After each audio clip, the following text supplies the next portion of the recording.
Maithili express की शानदार प्रस्तुति। बाबा जी है गोदी में ललनमा डीजे मनीष रक्सौल। बाबा जी है गोदी में ललनमा खुशी रिकॉर्डिंग स्टूडियो बलुआहा।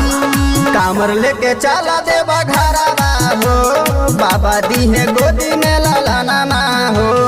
कामर लेके चला देवा घरवा हो, बाबा दी है गोदी में ललनमा हो।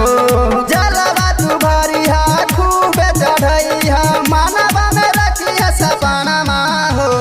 कामर लेके चला देवा घरवा हो, बाबा दी है गोदी में ललनमा हो। कामर लेके चला देवा घरवा हो, बाबा दी है गोदी में ललनमा हो।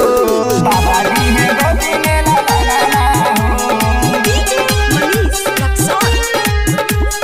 कामर लेके चला देवा घरवा हो, बाबा दी है गोदी में ललनमा हो।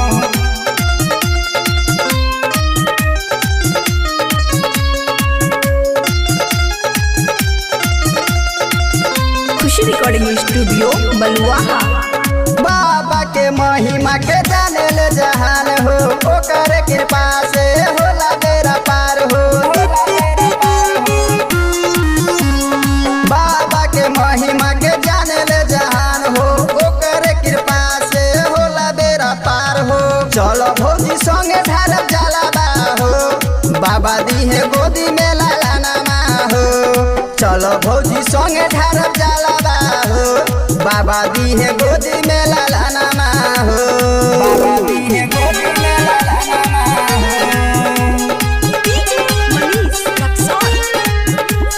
कामर लेके चला देवा घरवा हो, बाबा दी है गोदी में ललनमा हो।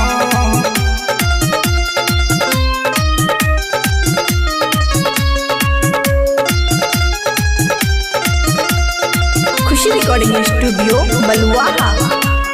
राज किशोर दी है काबूर खरीद हो, अमरजीत राय कर करी ना विवाद हो।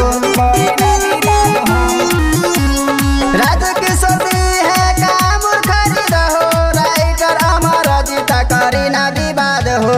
मौसम दी नहीं तानामा हो, बाबा दी है गोदी में ललनमा हो। कामर लेके चला देवा घरवा हो, बाबा दी है गोदी में ललनमा हो। खुशी रिकॉर्डिंग स्टूडियो बलुआहा।